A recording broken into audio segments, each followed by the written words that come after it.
Hi, welcome back to the Watchung Booksellers podcast, where we bring you conversations from our bookstore's rich community of book professionals who talk about what they do for the love of books. Thanks for joining us. I'm Marnie, and I'm here with my co-producer, Kathryn. Hey, Kathryn. Hey, Marnie.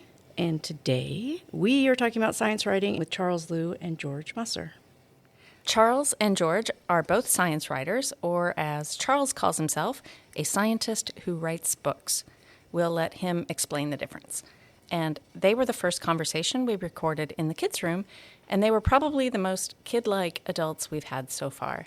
So it was a great conversation, and it was a great reminder that science is actually a lot of fun. Before we get to that chat, you got any books to recommend? I do. You might remember last year or the year before, the poet Maggie Smith wrote a memoir, You Could Make This Place Beautiful, and she just wrote a book called Dear Writer, Pep Talks and Practical Advice for the Creative Life. It's coming out in April, so it's coming out pretty soon. And I'm just, paging through it, really, but it has fantastic advice and really great references to other books whenever you are, picking up a topic like great books that have endings or imperfections or boundaries. And I think this is going to be the kind of book that all writers are going to like to have on their shelves. Yeah, I read her memoir and it was beautiful. And I also have an advanced copy of that book and I'm excited to read it, to make time soon. Yeah. How about you? I'm going to quickly plug the book club, the 100 Best Books of the 21st Century, the New York Times list that was published, I guess, was it last summer? Anyhow, we're going down that list every month. We pick a book a month, and this month's book is Wolf Hall by Hilary Mantel, and we are meeting to discuss that book on Monday, March 31st at 7 p.m., so if you'd like to join us, we'd love to have you, and you can register for that online at our website.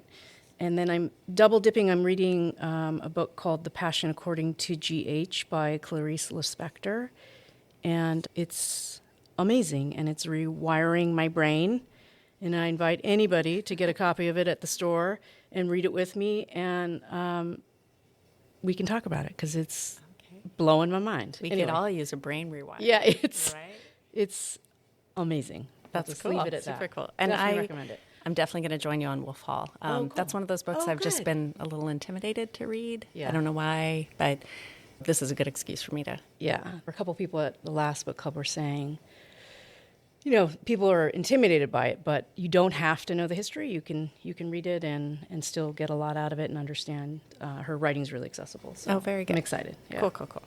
All right, well, let's introduce our guests and get to the talk. Charles Liu is a professor of astrophysics at the City University of New York's College of Staten Island and an associate with the Hayden Planetarium and Department of Astrophysics at the Museum of Natural History. His research focuses on colliding galaxies, starburst galaxies, quasars, and the star formation history of the universe. In addition to his research publications, he writes books and online content for students and general audiences, including his most recent release, the Handy Quantum Physics Answer Book. He hosts the podcast, The Luniverse, with Dr. Charles Liu, a half-hour dose of cosmic conversation with scientists, educators, and students about the cosmos, scientific frontiers, sci-fi, comics, and more. He and his wife Amy raised their 3 children in Montclair and were some of Watchung Booksellers' earliest customers. And a side note, he has been a great friend of ours, and his son and my son grew up together. Oh, that's great. And in conversation with Charles is George Musser. George is a contributing editor at Scientific American magazine, a contributing writer for Quantum magazine, and the author of 3 books on fundamental physics for the general public, most recently Putting Ourselves Back in the Equation. He is a co-recipient of 2 National Magazine Awards and sundry other prizes. He lives in Glen Ridge with his wife, who's an English professor at City University of New York, his daughter, and his daughter's Schnauzer. All except the Schnauzer are regular customers at Watchung Booksellers. Enjoy the conversation, and we'll be back after to fill you in on what's coming up in the store.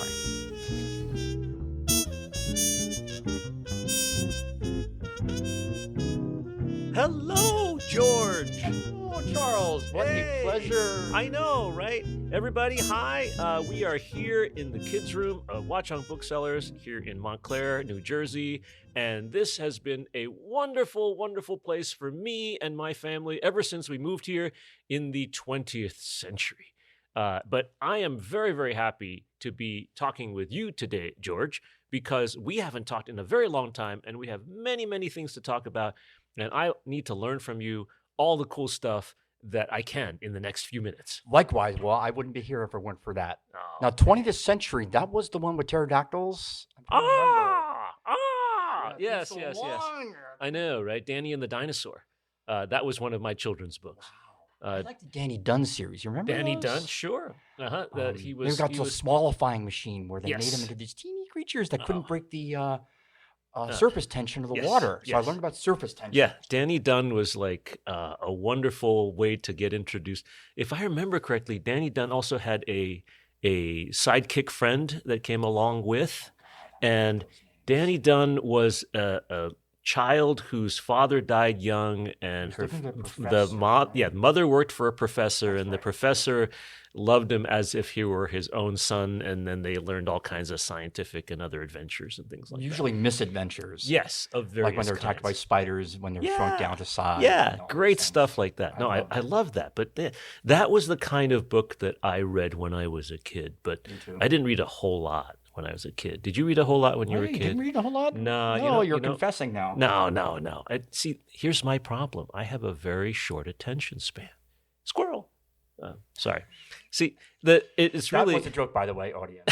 there was not actually a squirrel here, but if there were one, I would have been distracted by it. So really, I really don't read books beginning to end very much at all. I can read collections of short stories because I can pick them up and drop them off. I can read all kinds of short things. I can read short things for many, many hours at a time, but each thing must be short. In fact, the last book I read that was full length, that I actually read from beginning to end was... Oh, wait. You go first. Oh my God, the last book I read, I just finished this book. This is something we're going to do toward the end of the podcast, but Oh, we yeah. can do it now. Why Let's not do it now. get out of the way? Yeah. I just finished a book called The Life and Death of the Salt Marsh. Oh. By, God, what's his name? John Reed, Mildred. Anyway, I'll look it up. Oh, wow. There were Woods Hole researchers, and I've been fascinated by the salt marshes like we have in the Meadowlands. Mhm. The train to the city goes through the salt marsh. Yes. The Newark Airport is built on the salt marsh, and I'm wondering, what is the salt marsh? And it's an incredible ecosystem. And I just finished a book 2 days ago. Amazing. It was so cool. See, that's the thing. These are cool things, and I just can't get through them, as cool as they are. Okay, so we need to find some cabin in the woods you can go to, or a hilltop monastery, and bring a stack of books with you from Watchung Booksellers, and you can read them. You would think that would work, but we've tried that before. I've had You've been up to monasteries? times where I've had lots and lots of time on my hands with nothing and a stack of books, and I read nothing. Instead, I do other stuff. So I did read, but I did not read books. So the last book I actually read beginning to end was Harry Potter and the Deathly Hallows. Yes! The last Yes! book of the series. Oh, and God. that was it. That was the last one. But that one I started one afternoon and I finished it the next morning. Dude. So I stayed up all night. Well, I think I got a few hours sleep in between. But see, this is how I have to process books. And so when people tell me they have a hard time reading stuff, I completely understand because that's who I am. So you know what I read? Comic books.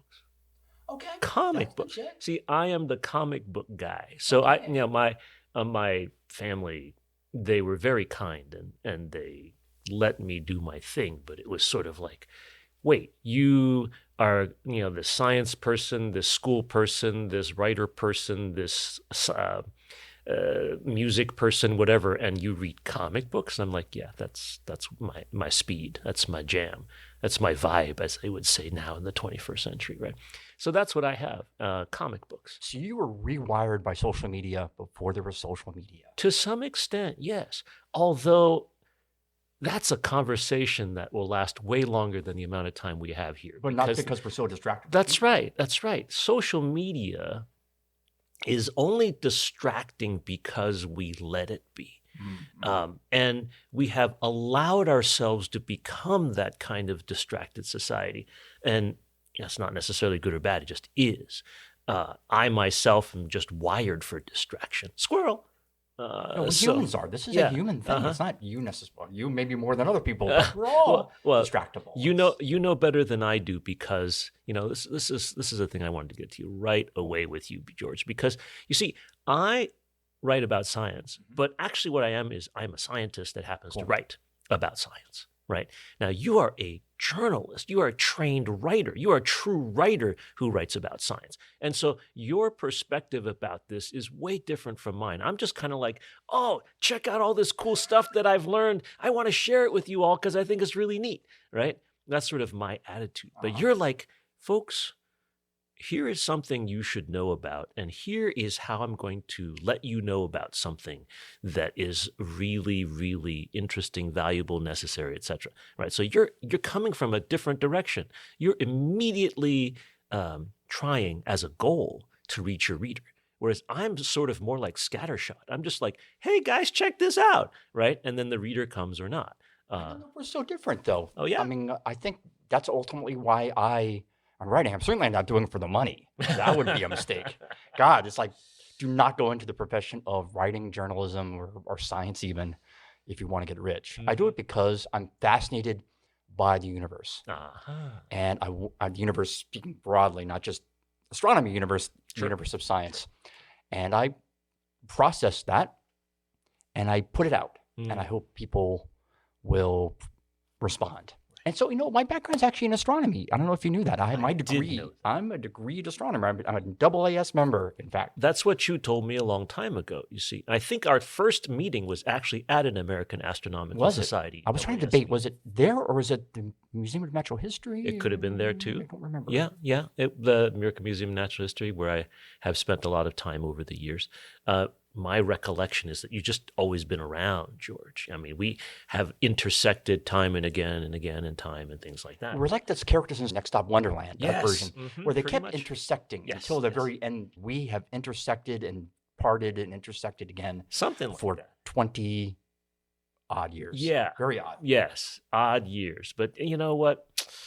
And boy, what years has it been? I mean, I started working with Scientific American in 98. 1998. Dark energy. Yes, it revolution in just was starting to cosmology, show dude. up. Just starting to show up. Galaxies were colliding. They weren't supposed to collide, right? Stars were colliding. They weren't supposed to collide. We discovered all this stuff in the Now past. black holes are colliding. Exactly. Oh, it's amazing. In We the have past 30 gravitational waves years. and It's everything. amazing. Well, we had always predicted, as you know, all kinds of things that could happen, but we just never found them, right? But then I think right around 1990-something was when we started finding them. And that was the really exciting part. Planets outside our solar system. Exactly. Right? Were you at the AAS in San Antonio when Jeff Marcy? Okay. I was there. It was like Woodstock of physics coming in. It was amazing. Yeah. People were camping out, watching from the windows. Well, the announcement, it was such a moving moment. I'll never forget it. There was really amazing stuff. And that same era was when the Hubble Space Telescope key project team, right, was figuring out that the universe was expanding at a rate inconsistent with the lack of dark energy, Yes. right? And Wendy Friedman gave that presentation, a wonderful scientist, along with her colleagues who were working on this discovery, which I think has gotten less recognition than it should have over time. I mean, we astronomers know how important it is. But when that actually happened and they figured out that the expansion rate of the universe was too fast, I remember Wendy Friedman saying at a scientific colloquium, and she said, look, if that's true, then we just have experimental evidence that there is a non-zero vacuum density. Today, we call that the existence of dark energy, right? And she just was very matter of fact about it. This is what the universe said, right? And then a couple of years later, as we were putting together the Rose Center for Earth and Space, right, in the late 99 kind of period, and we were trying to decide what to do. We were like, well, should we include this dark energy thing, this cosmological constant thing, which we've all tried to keep at arm's length for decades in the science? And Mark Kamienkowski, one of the well-known, very, very talented theoretical astrophysicist, as you know, sent an email and basically said, as theoretically abhorrent as I find, he used the word abhorrent, right? The rest of the quote, I'm not positive, but as theoretically abhorrent as I find this vacuum density. That is what the observations show. It should be in the planetarium, and that's that. And That makes me happy. yeah, over the past quarter century, that is how we have moved forward. We had 3 separate confirmations that there must be something like a dark energy, and It's now just there's so just amazing. yeah. I mean, that when that announcement was made, it took what was already a mystery and heaped another mystery on it. Yeah. Mystery is, why does the visible matter of the universe constitute such a tiny fraction Yeah. of the universe? What is the rest of the universe? At the time, so dark, from visible matter to dark matter is what, a factor of 5 in terms of. Yes. So there's already, 80% of the universe is just like, where is it? Yeah. It's not there. We That's can't right. see it. Now we multiply by another 3. Yep. And we got or whatever the multiple is, wait, what is 95% of the universe? We've just amplified the problem we I know. have. Isn't that wonderful? I love it. It's so cool. It means that you and I will never lack for something to do because we've got a lot left to figure out. Exactly. Isn't that great? It is. Yeah. So, how did you tell the story in the written word of this discovery, which was so significant to both our careers? This vacuum density of the universe Yeah. showing up. How did you approach that? Yeah, so I guess initially, I'm trying to rewind my little brain back to January of '98 when this first broke in a serious way. I mean, there have been inklings before, but that was really the big announcement. Yeah. That then led to Nobel Prizes and whatnot. Yeah. At the time, I framed it as, is there something wrong with the theory of inflation? Uh-huh. So at the time, it wasn't clear kind of which fork in the road humanity needed to take to process. That's right. That. Now, you should explain inflation briefly for people who aren't as steeped in the astronomy as we are, those of us listening. We're not talking about the price of eggs. Yeah, no eggs are being priced here. Yeah. No eggs, no gas prices are going Yeah, up. this inflation is a cosmological. This is in cosmological inflation, and the rate was way higher than our financial inflation. I mean, the simplest way to think of it is it's what happened in the very, very, very early universe. Mhm. Before even particles existed, let alone atoms, galaxies, stars, and all the rest. This is just deep early history of the universe and how it was expanding incredibly rapidly back then. That's the inflating part. So when this dark energy issue came out, the way I framed it initially, and then later, of course, thinking evolved, was either inflation didn't work the way people thought, Mhm. or and that had some implication, Right. or inflation did work the way we thought, and we had this additional kind of glob of energy in the universe. Yep. It's actually not a glob; it's actually spread out completely evenly. Yeah. That we now call dark energy. It was actually at the meeting at Fermilab where Mike Turner coined the term dark energy. That's right. Because we didn't have enough dark things in our life already, right? Dark matter, dark whatever, dark energy. Mike Turner at Fermilab, right? Yeah. Department of Energy Yeah. installation. Dude. And so they had energy in the mind, and the term stuck, which was really kind of fun. That's why he did that. That's my guess. I just remember his PowerPoint slides, like Roger Penrose. Ah. Not PowerPoint. Whoa. Way before PowerPoint. This is slides. These are like transparencies where he would stay up all night in his hotel room and Draw. color these things in and made these incredibly elaborate transparencies that he put on an overhead projector. Remember those? Yes. Yeah, that's kind of. So anyway, so Mike had prepared one of these extremely colorful, elaborate, lots of colors, lots of lines, lots of smiley faces, transparencies with dark energy on it. And I think the New York Times printed that actual transparency. I had a companion article in Scientific American about it as well. And then later that year, we did the Revolution in Cosmology special series about these different developments. And this was really very early in my career. Wow. So it's kind of a defining moment. Yeah, and an important one for all of science, and communicating this highly remarkable result, which many of us still couldn't really wrap our heads around for years, right? And so you're Still can't, right? so there's it's still weird. People still pop up every once in a while going, this can't be, or trying to find something. Yeah. But that's science, right?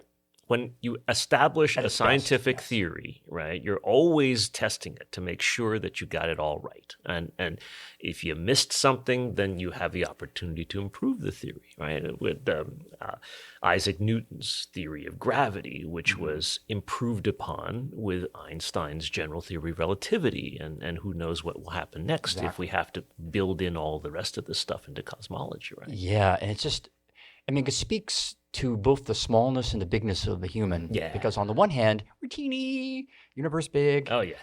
But on the other hand, that such a tiny thing can understand such a big thing is just testament to our own powers. Can we just say that we are as amazing and as ordinary as every star in the sky?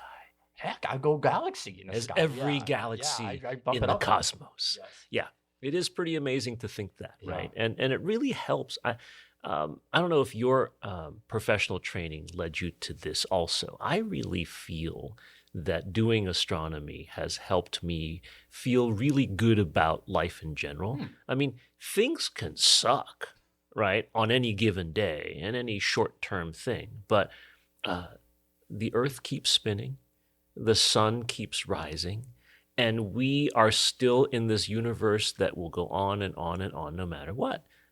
And so I'm always crediting my astronomy thought processes as giving me a pretty, cheerful outlook on life, being able to, look on the bright side of life. Doo-doo. That's right. That kind of thing. Yeah. Not because of some sort of random Pollyanna kind of just good cheer for no good reason, but actually a real sense that I know that it's all good. The universe is there, and we kind of understanding our place in it allows us to weather the slings and arrows of outrageous fortune just a little bit more calmly. Yeah, I mean, I feel the tug of the darkness. I mean, how can we not every day? That's As you say, a kind of a cosmic perspective. It doesn't have to be astronomy per se. Any kind of like a biologist studying a single cell Great point. can feel the sublime in that one cell. That's right. So I think it's seeing something outside ourselves is the kind of central That makes a lot principle of here. sense. Yeah. I mean, you learn so much from astronomy that does come in at a not just the intellectual side, but just the kind of emotional side Yeah. to processing things in our own life. The beauty of violence. That's kind of one of the strange things about the universe. The most beautiful things are the most violent. Sometimes. And that's a deep fact That's to right. kind of assimilate into your thinking.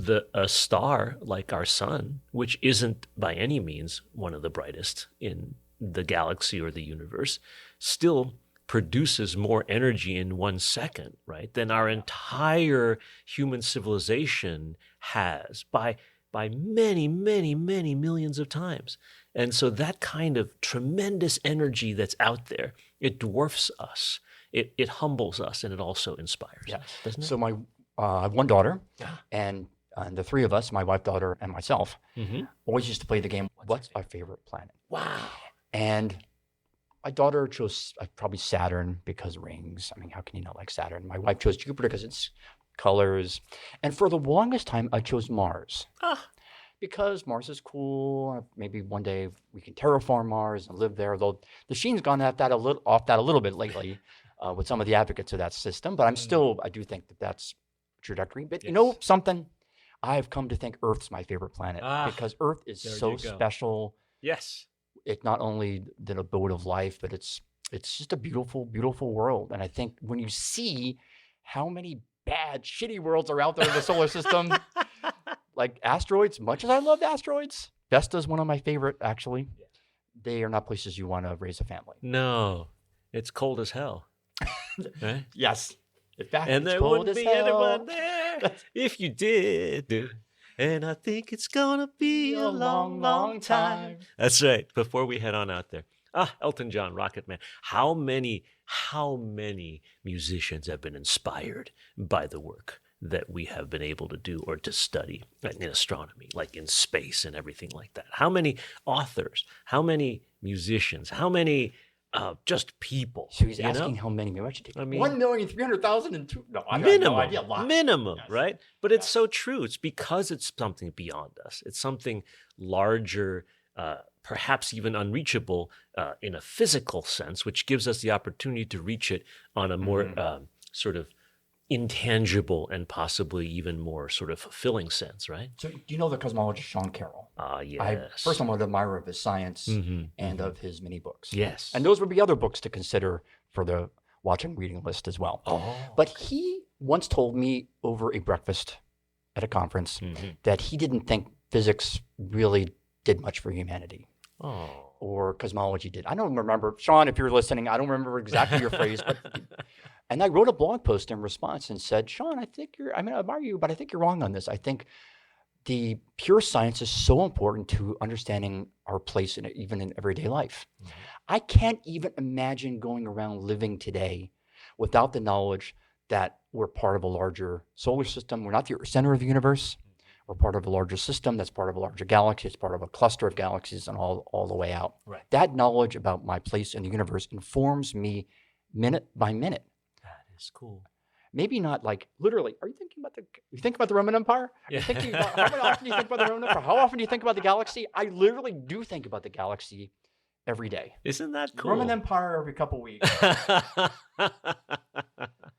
So I That do is think too these funny. pure scientific ideas are kind of important in a daily life Oh, sense. absolutely. I was going to use the word spiritual for a sense, but it's not literally spiritual, but it is spiritual. It's emotional spiritual. It's part of our kind of construction of ourselves as humans. So you are a cosmological gladiator. I'm a cosmological That's gladiator. right. So we can do Oh God, no! both I do not want to the be in that galaxy arena. and I'm not going in that arena. the Roman Empire at the same time. That's right. How about that? But the funny thing about that whole Roman Empire Yeah. theme is my wife and I were planning a trip to Pompeii around the time it came That's out. funny. So I You- could you know- actually literally You say, should- I do think about the Roman Empire. yeah, you should actually, tell our audience what this Roman Empire thinks. So when I first heard it, it was completely second. It was on a Saturday Night Live sketch, and they were talking about what the guys were thinking about, and then they jumped to the Roman Empire, and I'm like, what? And my kids had to explain to me that this actually happened, which is completely silly one but of these- funny. Dad moments. Yes. I need to explain to you. Ah, well. But really, you may be one of the best representatives for humanity when it comes to Me? ourselves and the You got universe some and the other connection. George in mind, I think. No, I don't think so, because I'm thinking about your most recent book. You've got to tell us all about this, because I think people should read it. It's really neat, not just scientifically, but also it gives us a better sense of exactly what you've been talking about, the sense that we are ourselves part of that great big physical universe in ways that are very profound and not at all kind of woo-woo, but actually like, you know? Woo woo. I like that distinction. Well, you set me up for this, and I owe you $20 to bribe. You owe me nothing. Putting ourselves back in the equation is my book I think you're referring to. And the idea is that our understanding of the physical universe, another understanding that comes from foundational physics and other allied disciplines, needs to include a human element. And initially you might think ooh, about that, but there actually are tangible and very, very specific scientific questions, problems, puzzles, paradoxes that pertain to an inability to articulate where do we sit in the universe. So Yes. it comes up in quantum mechanics, understanding the measurement process and the paradoxes that arise there. Comes up in cosmology, that an understanding of the universe on its very largest scales has to have a notion of observer in it. Because the observer is, that's us, of course, our own constitution, ways of thought, senses filter the universe. So the easiest example is just we see the universe in visible light, That's right. which is a teeny, teeny fraction of the entire universe. That's right. And if we didn't understand our limitation, that we see only a fraction of the universe, we would misinterpret, we would overinterpret our observations. That's right. We would think that what we see is all there is. So when we incorporate a sense of our own limitations into our theory, it ironically expands our purview. Lets us see things we or become aware of things that we hadn't. And it comes up in other kind of almost deeper questions about what is space? That's right. What is time? Yeah. There's actually a sense in which the universe as a whole doesn't have temporal development in it. It doesn't have evolution in it. It's just there. The universe just is. It doesn't come into being. It doesn't change. It is. That's the universe of physics. They call it the block universe. Yes. And yet we do observe things changing. We observe massive changes in our lives, our world. We are, mortal beings, so we have that kind of life cycle to it. How do you find that in physics?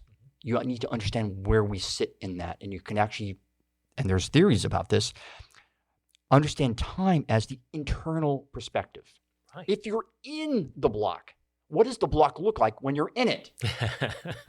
It doesn't look the same as where you're imagining from the outside. That's right. So that relation, I call it the inside-outside problem, between the inside view of the observer, like us, and the outside view of, like you could call it the God's eye view, or just it's the external or abstract view. Yeah. Those two views need to be kind of fused, or at least the relation between them has to be understood. And just even that concept alone requires us to step out of our concept of time and the way that we experience it. If you think of the block universe model as saying that we know that the universe exists in length, width, height, and time, but we are only experiencing or aware of this moment in time, and we can predict what has happened, and we can record what has happened in the past. We predict what can happen in the future, but really that perception must extend beyond what a telescope can take a picture of today, right? It's just an amazing need for us to remind ourselves that the observer, in this case us, is actually a part of the universe too. Absolutely. That is so crucial, because I think that was both the great advance and the great kind of problem of Enlightenment thinking, scientific revolution thinking. Yeah. Why were Descartes, Newton, and the others able to make progress? Because they imagined this external view of the universe. Yes. And they made huge progress. Look, we have science, we have incredible progress, but they bracketed, they shelved certain kinds of problems, and now we're taking them off the shelf again. Is that just because we are able to with our technology, or is it because we as a species of thinkers has matured? We have grown in our ability to think over hundreds of years to break out beyond simple things that we were stuck in. I often think of Galileo's time when he did his telescopic observations and published them in 1609 in his book, The Starry Messenger. Philosophers at the time debated even, is it actually reality when you see it through a piece of glass? Yeah, right? yeah. And now we're thinking of reality not just through pieces of glass, but through electronic devices, through cameras that show things our eyes cannot detect, or ultimately, even in this case, with our gravitational wave observatories, stuff that isn't even light. It's a pretty amazing way to think about how deeply we can go and try to be as scientific and analytic as we can, but always remembering there are always these, I don't want to call them limits, but they are parameters around which we must operate. Right? I mean, this is the irony.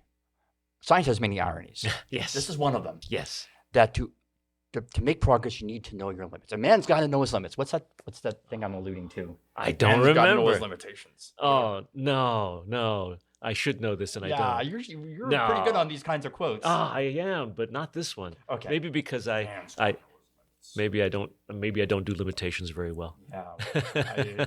But to know kind of our capacities, let's phrase it more positively than limits. To know what we can do, you need to build on that in order to even go beyond That's right. what we can do. So you can take the universe that exists outside the range of our vision and compress it into the range of our vision. You can take the infrared and make it part of the red, and take the ultraviolet and make it part of the blue, and you can therefore produce these amazing images that you were talking about earlier, from Hubble, from the other instruments. The one I talk about in my book a little bit is the temporal window. Our temporal window, a lot, we kind of don't process this fact, but it's it's as much a kind of factor in our understanding of the universe as the visible light window is our temporal. It's only like a second long, maybe even a tenth of a second. So everything we experience, all the changes, all the development, it has to be in the window of about, call it a second. It's actually a little bit less than a second. Depends precisely on what we're looking at. So the palette, the kind of canvas of the universe, has to be put in a second.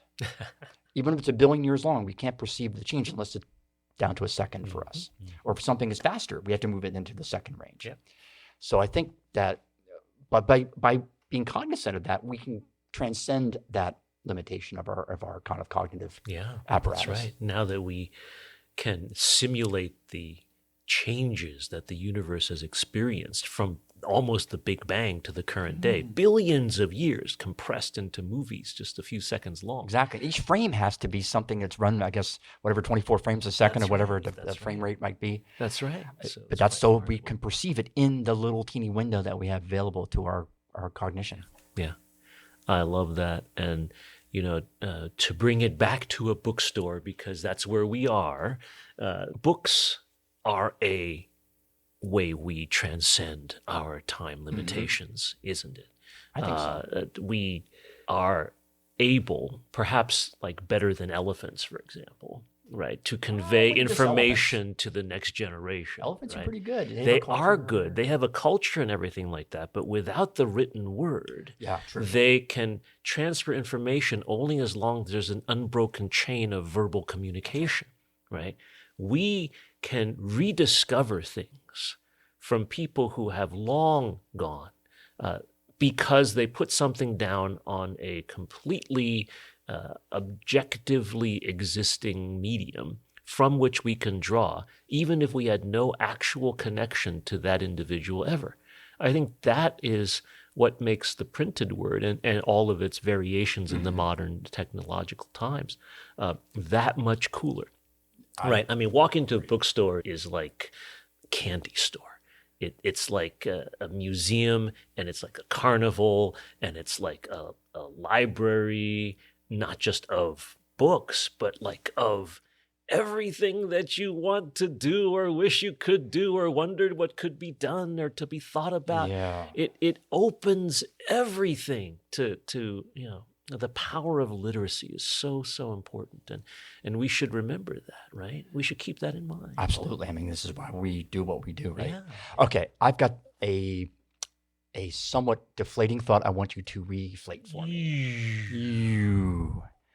So a good friend of mine who actually is quite well known for managing different cultural institutions, Okay. museums, operas, and other things. And he's literally saved some of them from bankruptcy. Wow. So he's brought grants in and so forth. Wonderful. He is a little down on science centers. I know, right? And I think his concern was not enough adults go to them. So you see parents taking their kids to science centers. And by the way, I love science centers, including Museum of Natural History and many other exploratorium. I lived in San Francisco for a while. I always would find myself there. There was a time when I was a student getting depressed just about the overload of homework and to have to do. And it seemed so distant from my interest in science. I went to the exploratorium and played with levers. Yes. And laser pointers and things like that, and it brought back my joy. Yes. But I want adults to love it just as much as they love art museums, just as much as they go to the opera, the symphony, whatever. How can we make science centers culturally vital institutions? Oh, that's a great question. Let me reinflate. Right. When we ask ourselves, how can we make people excited about anything, we always have to think about our audience, right? Planetariums, science centers, most museums are geared toward young folks because they think that the young folks are the ones with the most open minds, with the most free time, with the most ability to convince parents to go and spend money and buy merch, right? Things like that. That's kind of the aim. If we want people to get more excited about science as adults, we want people to think about what they think about in life so that the science becomes relevant. Right? And so I think it is not a single solution to this issue. You're reaching lots of different people with lots of different needs or interests or wishes or fun habits or whatever, right? And so you have to aim at a wide variety of things. So perhaps this friend of yours has gone to science museums that only appealed, perhaps too myopically, to children, right? So you create a different environment. Perhaps there's this other institution that speaks a different way, that instead of says, check this cool thing out, kids, because you've never seen it before, right? You go, hey, adults, this is what's cool about this, and how does it relate to how you're thinking about stuff? And that will draw those folks in. And so there is going to be a sort of a barrier to entry, right? We have now, for better or worse, in our society, conditioned our adults to think that we have to think about these things. Those things are not cool, these things are.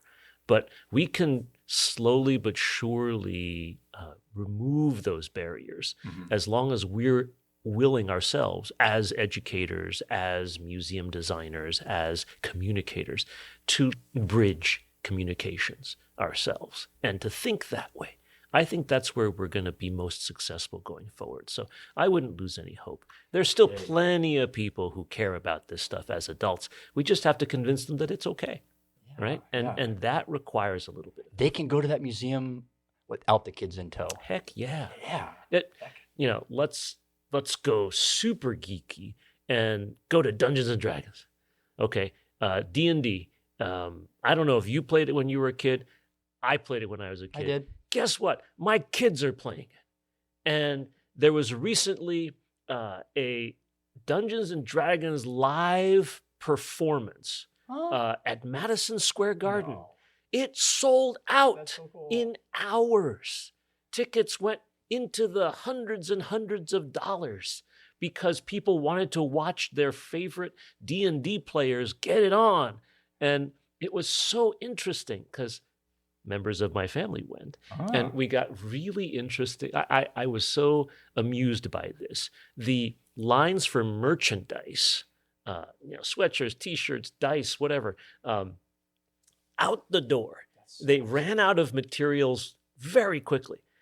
The lines for beer, which normally in a Madison Square Garden event are all the way out the window, they didn't have anything. And the people were sitting there trying to hawk their beers like, hey, everybody, I have this beer. It's really good for Dungeons and Dragons watching. And people are like, no. See, that's kind of the thing that's happening. So if you've got 10, 15,000 people waiting to be interested in something, you give them the merch and the storytelling and the fun stuff that they care about. You don't give them the beer that they don't care about. In the same way, you might not want at a Super Bowl or some other sporting event to be Puppy Bowl. I'll take the Puppy Bowl. Yeah, to be selling, dice or Dungeons and Dragons spells, weapons, staffs. It's a different thing. Yeah. Right? That's just how our society is lined up right now. And the more we line up, the better, I think. So have you been to Jana Levin's series at Pioneer Works? First of all, no, Jana Jana Levin is an amazing author. She's a good friend. She's great. Cosmologist. Tremendous. Yeah, just wonderful. I have not been to those things. But Jana Levin, everyone, JANNA space LEVIN space. And just Google her, and she runs this series called, it's changed titles. It used to be called Science Controversies. Yes. Out of Pioneer Works, kind of by the IKEA in Brooklyn. Yes, so that's right. From here in Jersey, a little bit of a bit of a hike, Uh-huh. but worth it because she draws in a crowd of 20-somethings, young people who are on date night, basically. Yeah. And that's I want that, and it's part of the kind of science kind of ecosystem. And it will be there. And I still think we should get every adult into a bookstore, as nice as Watchung Booksellers. They're not paying me, by the way. I'm not getting any compensation. No compensation. This is completely because I love this place. When we moved to New Jersey back in the 20th century, The time of pterodactyls. way back, caw, right? We have no idea what pterodactyls We have sound no like. idea what they. But We have that's no idea what legit. they I'll sound take it. like. Okay, yeah. We went walking one day and chanced upon Watchung Booksellers. At that time, Watchung Booksellers was up the stairs above a little drugstore. Yep, and you kind of walked up a narrow flight of stairs, and there it was up there. And that first day, I had our then 3-year-old daughter in tow, and Valerie Wilson Wesley, who is a local author of cool fiction novels, was doing a book signing. And we just popped in and said hello. It's like, hi, this is our first day, going around in this area. And she's like, oh, wonderful. And she's like, here, have a book. And she turned to, I guess, the publicist or the publisher person and said, okay, take this from my allotment. Aw, And that's the signed sweetest the damn book thing I've to ever our heard. daughter. And just said, here, welcome, and everything. And here it is. I know. Isn't it amazing? That story remains near and dear to my heart. And it's just the kind of thing that can happen in a place like Watchung Booksellers. Yeah, so my wife and I had a similar, not with the upstairs and the book out of the publicist's budget, but when we were looking for places to move to, we were living in Hoboken at the time. Mm-hmm. We drew a big circle around New York, commuting distance out, and went to towns, and we had one criterion for those towns that we looked at: bookstores. They better have a good independent bookstore. And Montclair is lucky to have more than one. At that time, there were 4 or 5. And we went to a few other places. Huntington, Long Island has a really good bookstore. Hastings on Hudson has a really good one.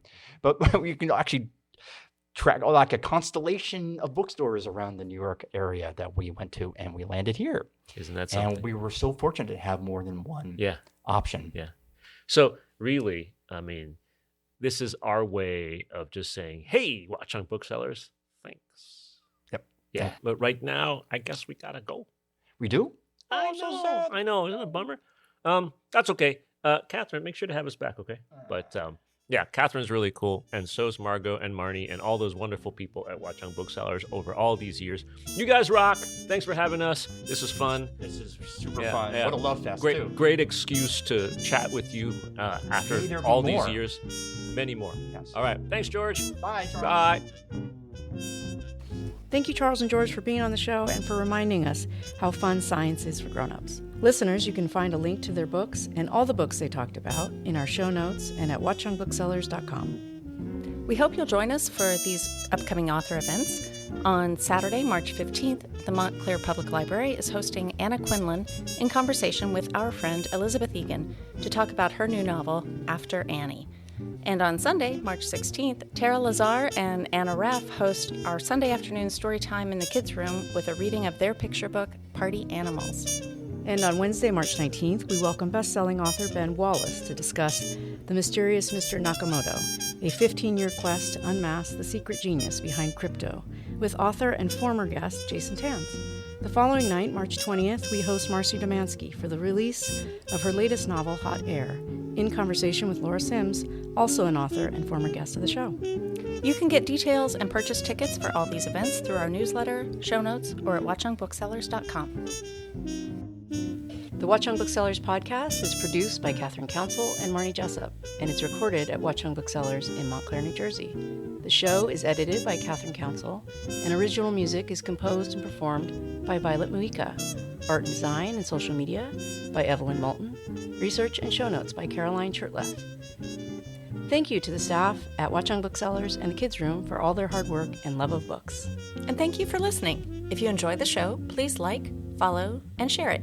You can follow us on social media at Watchung Booksellers. And if you have any questions or ideas, you can reach us at wbpodcast@watchungbooksellers.com. We'll see you next time. Until then, for the love of books, keep reading.